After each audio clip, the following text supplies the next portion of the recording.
Hello everyone, मैं ममता Maheshwari, social science की teacher. आप सभी का स्वागत करती हूँ मेरे चैनल स्टडी कॉर्नर में। आज हम क्लास 7 एनसीईआरटी बुक जिसका सोशल साइंस है, जिसका पार्ट हम लेंगे हमारा अतीत। उसका लेसन होगा नए राज्य और उनके साम्राज्य। आप वीडियो को अंत तक देखते रहिए, बीच में स्किप ना करें और वीडियो को सुनते रहिए, समझते रहिए, देखते रहिए। तो हम लेसन नंबर 2 करेंगे, नए राज्य और उनके साम्राज्य। तो चलिए हम वीडियो को स्टार्ट करते हैं। वीडियो को स्टार्ट करने से पहले आप मेरे चैनल को लाइक, शेयर और सब्सक्राइब करना। तो चलते हैं, वीडियो स्टार्ट करते हैं। नए राज्य और उनके राज्य। नए राजा मतलब नए राजा कौन थे? जो जो प्राचीन राजा थे वो नहीं, जो मध्य युगीन राजा। हम मध्यकालीन पढ़ रहे हैं, क्लास 7 है। वो क्लास 7 का इतिहास जो है वो मध्यकालीन युग का। और मध्यकालीन युग मैंने पिछली वीडियो में लेसन नंबर 1 में बताया था कि मध्यकालीन युग कब से प्रारंभ हुआ था। 700 से लेकर 1750 तक मध्यकालीन युग था। तो उस समय कितने कौन कौन से राजा हुए थे, कौन कौन से उनके राज्य थे, वो सभी हम इस बुक में पढ़ने वाले हैं। और इस लेसन में भी वही सभी चीजें हम पढ़ेंगे। तो नाम, लेसन का नाम नेम से ही पता चलता है कि नए राजा। तो उस समय नए नए राजा कौन बने थे? जो जो मतलब राजपूत शासक थे या दूसरी जाति के शासक थे। तो आज हम इस लेसन में हम पढ़ेंगे। 7वीं शताब्दी कब स्टार्ट हुई थी? 7वीं शताब्दी के बाद कई राजवंशों का उदय हुआ।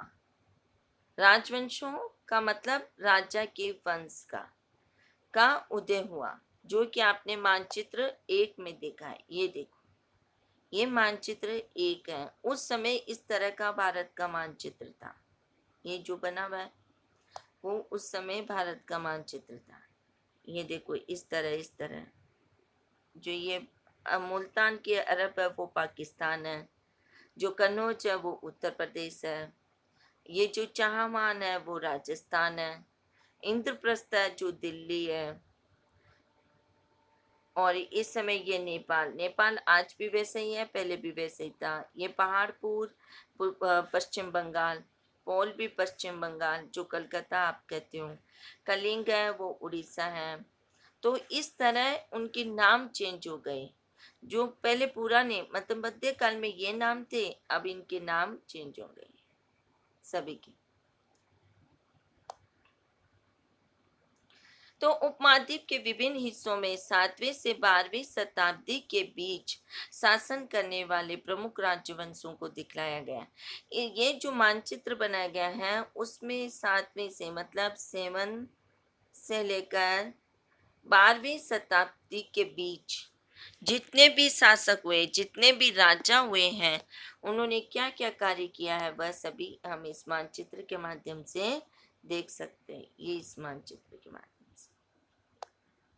अब बॉक्स में क्या लिखा है? मानचित्र एक 7वीं और 12वीं शताब्दी के प्रमुख राज्य। मानचित्र में गुर्जर प्रतिहार, राष्ट्रकूट, पाल, चोल और चाहमानों को चौहानों कहते थे, के स्थान का निर्धारण कीजिए। क्या आप आज के उन राज्यों की पहचान कर सकते हैं? हाँ, कर सकते हैं हम, जिन पर उनका नियंत्रण था। आज हम उन राज्यों की पहचान भी कर सकते हैं, मैंने अभी अभी आपको बताया भी है। अब नए राजवंशों का उदय कैसे हुआ वो आज हम अब पढ़ेंगे। नए राजवंशों का उदय 7वीं सदी आते आते, 7वीं सदी मतलब जैसे ही 7वीं सदी प्रारंभ हुई, तो 7वीं सदी के आते आते उपमहाद्वीप के विभिन्न भागों में बड़े भूस्वामी और योद्धा सरदार अस्तित्व में आ चुके थे। उपमहाद्वीप के जो जितने भी विभिन्न भाग थे, विभिन्न बड़े भूभागों में जो भूस्वामी थे। भूस्वामी किसे कहते हैं? जिनके पास संपत्ति बहुत ज्यादा होती है, उसे भूस्वामी कहते हैं, बड़े भूस्वामी। और योद्धा सरदार जो लड़ने में भी बहुत कुशल थे, अस्तित्व में आ चुके थे। राजा लोग प्राय इनको अपना महातत्व और सामंत के रूप में मान्यता देते। मतलब महामंत का मतलब उन्हें मुख्यमंत्री मानते थे, या एक सेनापति के रूप में, सामंत सेनापति के रूप में मान्यता देते थे। उनसे उम्मीद की जाती थी कि वे राजा या स्वामी के लिए उपहार लाए। उनसे मतलब किससे? माथा से और सामंत से उम्मीद की जाती कि वे राजा के लिए जब उनका कोई कार्यक्रम हो, तब वो उपहार लेके आते थे। उनके दरबार में हाजिरी लगाएं और सैन्य सहायता प्रदान करें। सैन्य सहायता का मतलब क्या होता है? सेना की सहायता, सैनिक सहायता प्रदान करना चाहिए, क्योंकि उस समय छोटे छोटे कस्बे होते थे, छोटे छोटे गांव होते थे। तो वो अलग अलग वहाँ पे जमींदार लोग रहते थे। तो उस समय उनको सेना वो अपने गांव की तैयार करते और राजा को उसकी सहायता प्रदान करते। अधिक सत्ता और संपदा हासिल करने पर सामंत अपने आप को महासामंत, महामंडलेश्वर यानी पूरे मंडल का स्वामी इत्यादि घोषित कर देते थे। वो बहुत ज्यादा शक्तिशाली बन जाते थे। तो क्या करते थे? ये उपाधियां थी, महासामंत, महामंडलेश्वर, मतलब पूरे मंडल का स्वामी, पूरे गांव का स्वामी, पूरे जिले का स्वामी अपने आप को घोषित कर देते थे।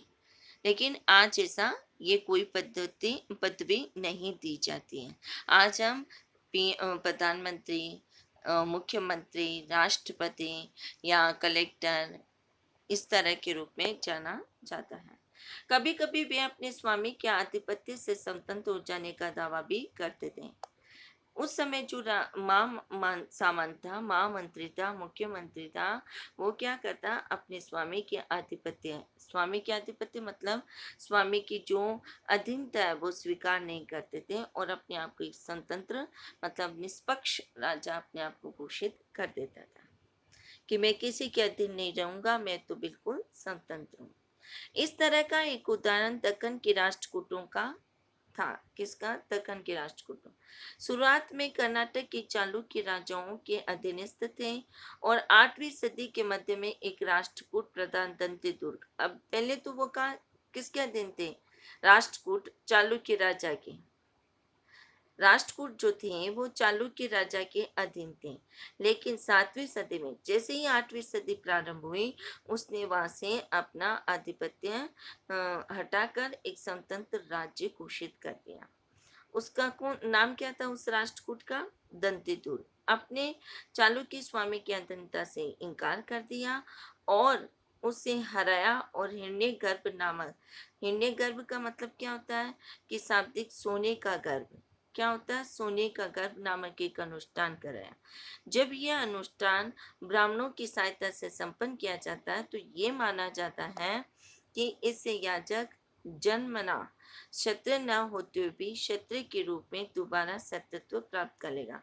उस समय ये मान्यता थी कि यह हरण्य गर्भ नाम का एक यज्ञ कराया जाए, जो किससे संपन्न होता था? ब्राह्मण से। और वो चाहे वो ब्राह्मण परिवार को हो, चाहे शूद्र जाति को हो, किसी भी दूसरी जाति को हो, अगर वो जन्म से क्षत्रिय न हो तो भी अगर यह यज्ञ करवा ले हिरण्यगर्भ, तो वो क्षत्रिय के रूप में उसे सत्यत्व प्राप्त हो जाता था। कुछ अन्य उदाहरणों में उद्यमी परिवारों के पुरुषों ने अपनी राजशाही कायम करने के लिए सैन्य कौशल का इस्तेमाल किया।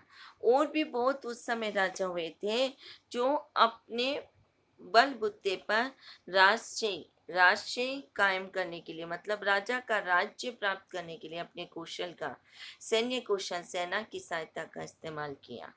अब कौन कौन थे? सबसे फर्स्ट था कद्दम आयुषान, गुर्जर प्रतिहार। ये दोनों कौन थे? हरिश्चंद्र ब्राह्मण थे। उन्होंने क्या किया? वो हिरण्यगर्भ नामक एक यज्ञ करवाया और अपना शस्त्र का रूप अपना लिया। मतलब अपने जो जो अपना परंपरागत पेशा था वो छोड़ दिया और किसको अपना लिया? शस्त्र अपना लिया। और क्रमश कर्नाटक और राजस्थान में अपने राज्य को स्थापित किया।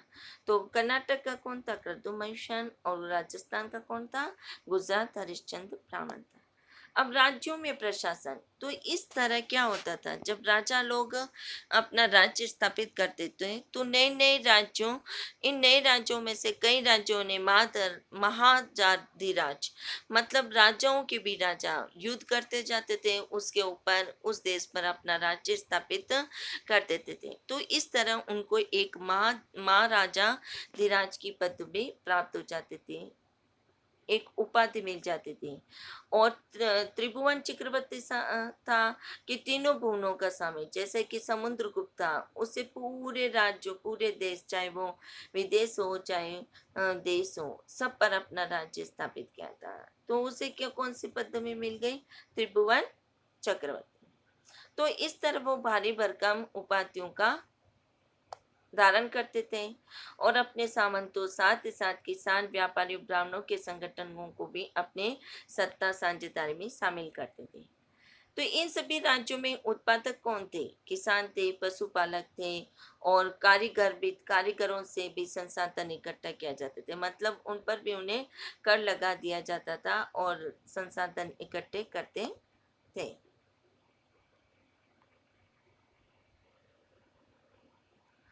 अक्सर ये जो तीनों थे, किसान, पशुपालक और कारीगर, ये क्या करते थे? राजा को कर देते थे। अपने जो उत्पादन का 1% हिस्सा होता था, वह राजा को कर के रूप में, लगान के रूप में उन्हें देना पड़ता था। अब इस तरह हम कर का वर्णन करते हैं, सुनते हैं कि उस समय कौन कौन से कर लगाया जाता था। तो हम आज पढ़ते हैं। तो जो चोल राजा था, वो तमिलनाडु का था। तो तमिलनाडु में शासन करने वाले चोल वंश के अभिलेखों में विभिन्न किस्म के कर लगाए जाते हैं। उसमें सबसे ज्यादा उसके 400 कर थे। कितने थे? 400 कर थे। तो कौन कौन से थे? देखो, मकान को छाजन, अगर मकान पर हम छत लगाते हैं तो कर देना पड़ता था। और खजूर या ताड़ के पेड़ पर हम चढ़ जाते थे तो कर लगाते थे। अगर कोई मकान पर अपनी जीना चढ़ाता है या सीढ़ी का इस्तेमाल करता है तो कर लगाते थे। पारिवारिक संपत्ति का उत्तराधिकार हासिल करें, जैसे कोई किसी ने दत्तक पुत्र लिया है या अपनी संपत्ति का किसी अपने पुत्र को उत्तराधिकारी घोषित किया है तो वो कर लगाते थे। तो इन करों को क्या बोला जाता था उस समय? उस समय इन करों को, एक तो होते थे कर, कर को उस समय वेटी बोला जाता था। क्या बोला जाता था? ये मोस्ट पॉइंट है, वेटी, जो नगद की बजाय जबरन श्रम के रूप में लिया जाता था। मतलब जबरदस्ती अगर वो कर नहीं देना चाहते हैं तो उनसे काम करवाया जाता था। और जबरन श्रम या कदमाई, जबरन श्रम को वेटी बोलते हैं, और कदमाई को होता है भू राजस्व।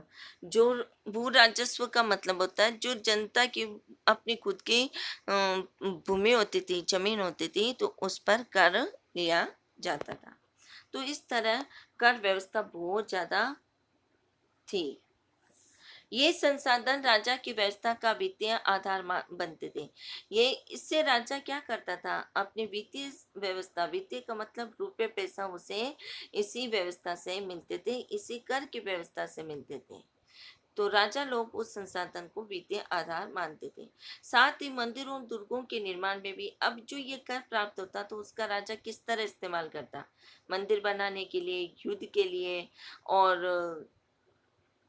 और जमीन और व्यापारिक मार्गों की संभावनाएं बनती थी। तो युद्ध और करने के लिए वो अपना वित्तीय संसाधन उसमें प्रयोग करता था, जिससे जिनसे कि लूट की शक्ल में धन मिलने और जमीन और व्यापारी मार्गों के प्रयोग की संभावनाएं बनती थी। राजस्व वसूली के लिए पदाधिकारियों की नियुक्ति की जाती। राजा खुद नहीं जाता था, स्वयं राजा नहीं जाता, वो क्या करता? इस पद के लिए नए नए लोगों की नियुक्ति करता था। पदाधिकारियों मतलब नए नए लोगों की नियुक्ति करता कि एक क्षेत्र से ये आदमी कर लेके आएगा, दूसरे गांव से ये आदमी कर लेके आएगा। इस तरह वो हर एक इंसान की नियुक्ति करता था। और परिवार, ये जो नियुक्ति होती वो परिवारों के बीच में ही होती थी, यानी कि वंशानुगत वंशानुगत चलती रहती थी। तो कई बार राजा के निकट के संबंधी भी इस पद पर होते थे। अब हम पढ़ेंगे परिस्थितियां और भूमि अनुदान। परिस्थितियां क्या होती हैं और भूमि का दान कैसे किया जाता है। अनुदान का मतलब दान। तो परिस्थितियों में क्या लिखा होता था, ये सत्य नहीं होती थी। मतलब अब एक राजा के बारे में एक प्रशंसा, हर कोई राजा, हर कोई इंसान, हर कोई आदमी अपने बारे में सब कुछ अच्छा सुनना चाहता है, प्रशंसा ही सुनना चाहता है। कोई उसके बारे में गंदे विचार नहीं सुनना पसंद करते हैं। कोई भी, अगर आप भी हो, तो क्या आप अपने बारे में घटाइयाँ सुनना पसंद करेंगे? नहीं। तो उस समय भी राजा लोग अपनी घटाइयाँ पसंद नहीं करते थे। तो क्या करते वो, ले इसके लिए वो एक प्रशस्ति पत्र बनाते थे, प्रशस्तियाँ लिखते थे कि अपने आप को वो एक उस पत्र में दर्शाना चाहते थे कि मैं कितना अच्छा हूँ। तो वो मिसाल के लिए जैसे कि शूरवीर कितना था, कितने उसने युद्ध के रूप में जीते हैं, कितने हारे हैं। हारने का नहीं लिखता था, वो केवल क्या लिखता कि मैंने युद्ध में कितने कौशल दिखाया और कितने राज्य मेरे अधीन युद्ध किए और उन सबको मैंने जीता। तो ये सभी ब्राह्मणों के द्वारा, प्रस्तुति किसके द्वारा लिखी जाती थी? ब्राह्मणों के द्वारा लिखी जाती थी। जैसे कि नागभट्ट की उपलब्धियां देखो, ये हम प्रस्तुति पढ़ते हैं एक राजा की, वो राजा का नाम है नागभट्ट। क्या नाम है उसका? नागभट्ट की प्रस्तुतियां उपलब्ध हो रही है, देखो।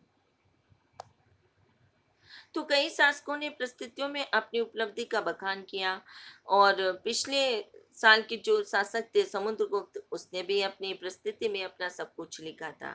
जो ये नागभट्ट की है परिस्थिति, वो संस्कृत भाषा में लिखी गई है और ग्वालियर में यह मिली थी। कहाँ मिली? ग्वालियर में यह मिली थी। एक परिस्थिति में प्रतिहार नरेश नागभट्ट का काम, उसने क्या क्या कार्य किया, वो सभी का वर्णन है। अब इसने कौन कौन से राजा जीते थे? जैसे कि इसने जीते हैं आंध्र सदैव, सिंध आंध्र सदैव यानी कि सिंध प्रदेश, विदर्भ महाराष्ट्र का एक हिस्सा, कलिंग उड़ीसा का हिस्सा। जो समुद्रगुप्त ने भी जीता था, उसने भी वही जीता है। और इसने कहाँ का युद्ध किए देखो, पश्चिम बंगाल में, गुजरात का हिस्सा, मालवा, मध्य प्रदेश, किरात, इस तरह इसने सब तरह के युद्ध किए और उन राजाओं को पराजित किया। राजा लोग प्राय ब्राह्मणों को भूमि दान भी करते थे। उस समय दान भी बहुत चलता था, बहुत ज्यादा। तो ब्राह्मण लोगों को वो दान करते थे। कौन? राजा। भूमि का, गाय का, पैसों का, वस्तुओं का, सभी का दान करते। तो उनको वो लिखते थे। और ये देखो, इसमें एक राजा ने अपना सब विवरण लिखा है।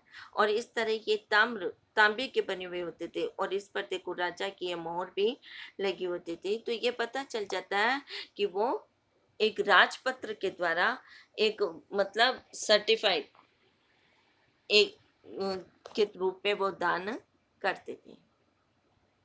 और ये जो लिखे हुए हैं वो संस्कृत भाषा में, तो कभी तमिल भाषा में लिखे हुए होते थे। और देखो इसमें ये भी लिखा है कि राज से मोहर लगी हुई होती थी। ये राज से मोहर इस पे लगी हुई थी। तो ये प्रमाणित हो जाता था कि ये दस्तावेज राजसी है, मतलब राजा के हैं। अब वो भूमि के साथ साथ और क्या दान करते थे? बहुत सारी चीजें राजा लोग दान करते थे। मिट्टी के मेड़ बनाकर या कांटेदार झाड़ियां लगाकर भूमि देते थे, ताकि कोई जानवर उस पर या कोई दूसरा इंसान उस पर अधिकार न कर ले। और उस जमीन पर वो फलदार वृक्ष, भूमि, बगीचे आदि तरह तरह के बाग, कुएं वगैरह इस तरह के वो देते थे। तो इनसे वो क्या कर भी वसूल कर सकता था। और वह न्यायाधिकारों द्वारा जुर्माने के तौर पर भी लगाए गए कर वसूल कर सकता था। सब तरह के कर उसे वसूल कर सकते थे। तो इस तरह वो चोर राजा के यहाँ ये काम होता था। अब हम पढ़ेंगे, तो हमने 7वीं और 8वीं सदी पढ़ी, अब हम 12वीं सदी पढ़ते हैं। 12वीं सदी में एक बृहद संस्कृत काव्य रचा गया। बृहद का मतलब क्या होता है? एक बड़ा संस्कृत काव्य रचा गया, जिसमें कश्मीर पर शासन करने वाले राजाओं का इतिहास है। तो जो हमने पढ़ा था वो उत्तर प्रदेश, दक्षिण प्रदेश ये पढ़ा था। लेकिन हम कश्मीर के बारे में हम पढ़ेंगे। तो कश्मीर के राजाओं ने क्या किया, वो एक एक संस्कृत वाक्य में है। और इसने किसने लिखा था? कल्हण नाम की एक रचनाकार ने इसकी रचना की थी। कल्हण ने अपना वृत्तांत लिखने के लिए शिलालेखों का मतलब जो पत्थर पर लिखे जाते थे उनको पढ़ा, दस्तावेजों को पढ़ा, और किसी ने लिखा था इतिहासकारों ने, उन सबको पढ़कर एक स्रोत इकट्ठा किया और फिर इस प्रकार का एक संस्कृत में वाक्य की एक असाधारण ग्रंथ की रचना की। अब धन के लिए युद्ध कहाँ प्राप्त होता था? जब हम युद्ध करते हैं, जो राजा लोग युद्ध करते थे, तो उनके लिए उन्हें धन कहाँ से मिलता था? तो ये वाली बात है। तो प्रत्येक राजवंश का आधार था कि कोई क्षेत्र विशेष था, वे दूसरे क्षेत्रों पर नियंत्रण करते थे और उसके पास जितना भी धन होता था वो सब इकट्ठा करके और दूसरे राज्य पर आक्रमण कर देते थे। तो इस तरह का हम पढ़ते हैं कि एक विशेष रूप से वांछनीय क्षेत्र था, मतलब एक बहुत प्रसिद्ध क्षेत्र था कन्नौज, जो हमने उसमें भी पढ़ा था मानचित्र में। ये देखिए,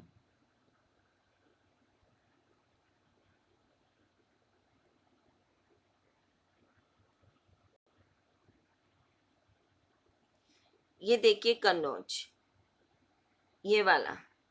तो ये कन्नौज क्या था? एक समर्थ शासक था, मतलब इसके यहाँ पे सब कुछ सही था, पानी की व्यवस्था थी, ईंधन की व्यवस्था थी। तो इस इस इस तरह के राज्य को ये तीन लोग इन पर आक्रमण किए। किस किसने? एक तो राष्ट्रकूट ने, दूसरा गुर्जर प्रतिहार और तीसरा था पाल। इन तीनों ने इस पर आक्रमण किया कि हमारा राज्य भी इस राज्य की तरह श्रमशाली बना रहे।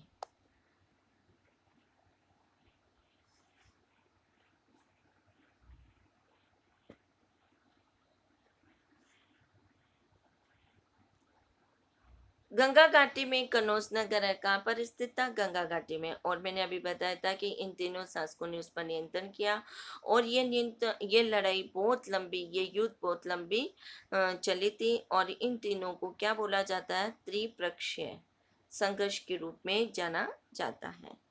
शासकों ने बड़े बड़े मंदिरों का निर्माण किया। जो भी राजा लोग होते थे उन्होंने बड़े बड़े मंदिरों का निर्माण भी किया था, और अपनी ये निर्माण क्यों करते थे?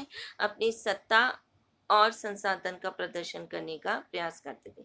जब वे एक दूसरे राजाओं पर आक्रमण करते थे तो मंदिरों का भी निशान बनाते थे। उस समय मंदिर ही सब कुछ होते थे, मंदिर ही सब कुछ, राजनीतिक, सामाजिक, आर्थिक सब कुछ मंदिर होते थे। तो आपने पढ़ा होगा कि जो आपने सुना भी होगा जो मोहम्मद गोरी था या गजनबी था, तो उसने सबसे पहले सोमनाथ के मंदिर पर आक्रमण किया था। क्यों किया? क्योंकि उसे पता था कि राजा लोग अपने मंदिर का निर्माण करते हैं और वहीं उनकी सबसे ज्यादा शक्ति या सत्ता का प्रदर्शन होता है। ये देखो, अफगानिस्तान के गजनी का सुल्तान महमूद ने ऐसे शासकों में से सबसे प्रसिद्ध था। जो गजनी सुल्तान था वो सबसे ज्यादा हिंदुस्तान में आकर, भारत में आकर सबसे पहले उसने सब मंदिरों की लूटपाट की, जिसमें सबसे प्रसिद्ध था गुजरात का सोमनाथ का मंदिर। वो कब आया था? वो आया था 997 से लेकर 1030 तक उसने शासन किया। 997 से लेकर 1030 तक उसने क्या किया? शासन किया था। अपने नियंत्रण का विस्तार मध्य एशिया के भागों, ईरान और उपमहाद्वीप तक उसने अपना राज्य स्थापित किया था। और लगभग हर साल इस उपमहाद्वीप पर युद्ध करता था। हमला का मतलब क्या होता है? युद्ध करना। और उसने जितने भी संपन्न थे, जैसे कि देखो गुजरात का सोमनाथ का मंदिर इसमें सबसे प्रसिद्ध था, वहां से उसने, ये महमूद ने धन उठा लिया और बहुत बड़ा हिस्सा, उस धन का एक बहुत बड़ा हिस्सा लेकर वो गजनी गया और वहां पर एक राजधानी का अपने नगर में एक राजधानी का विस्तार किया, उस पर खर्च किया, जो वैभवशाली बनाई। सुल्तान मोहम्मद द्वारा अपने जीते हुए लोगों के बारे में कई बार आपने बातें सुनी है, जानना भी चाहते हैं। तो ये सब उसने किस में लिखी थी? उसने अपने एक इतिहासकार, अपना एक कविता अल बरूनी, उसने अपने बारे में लिखने को कहा। कौन था? अल बरूनी। एक विद्वान को इस उपमाद्वीप का लेखा जोखा लिखने का काम सौंपा गया। और ये किस में लिखी गई थी? अरबी भाषा में। और उस जो ये लिखी गई अल बेरूनी द्वारा जो किताब लिखी गई वो अरबी भाषा में लिखी गई और उस किताब का नाम था अल हिंद। अल बेरूनी का अल हिंद था। आज भी इतिहासकार में ये एक महत्वपूर्ण स्रोत माना जाता है। और अब इसे क्या करते हैं, संस्कृत में भी विद्वानों ने लिखना प्रारंभ किया था।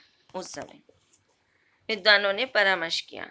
युद्ध करने वाले दूसरे राजाओं में दूसरे नंबर पर कौन था? जहांगीर, जो बाद में चौहान के रूप में जाने जाने लगे। ये चौहान दिल्ली और अजमेर के आसपास क्षेत्र पर शासन करते थे और उन्होंने पश्चिम और पूर्वी की ओर अपने नियंत्रण स्थापित किया था, विस्तार किया था। गुजरात के चालुक्यों और पश्चिम उत्तर प्रदेश के गढ़वालों से टक्कर लेनी पड़ी। वहां से ये बिल्कुल भी प्रसिद्ध ये वो युद्ध नहीं जीत पाया। चामानों में सबसे प्रसिद्ध शासक था अजमेर का शासक पृथ्वीराज चौहान तृतीय था और उसने 1168 से लेकर 1192 तक, जिसने सुल्तान महमूद गोरी नामक अफगान शासक को 1191 में हराया, लेकिन दूसरे ही साल वो 1192 में उसके हाथों मारा गया। तो आप वीडियो को अंत तक देखते रहिए, वीडियो को अंत तक सुनते रहिए।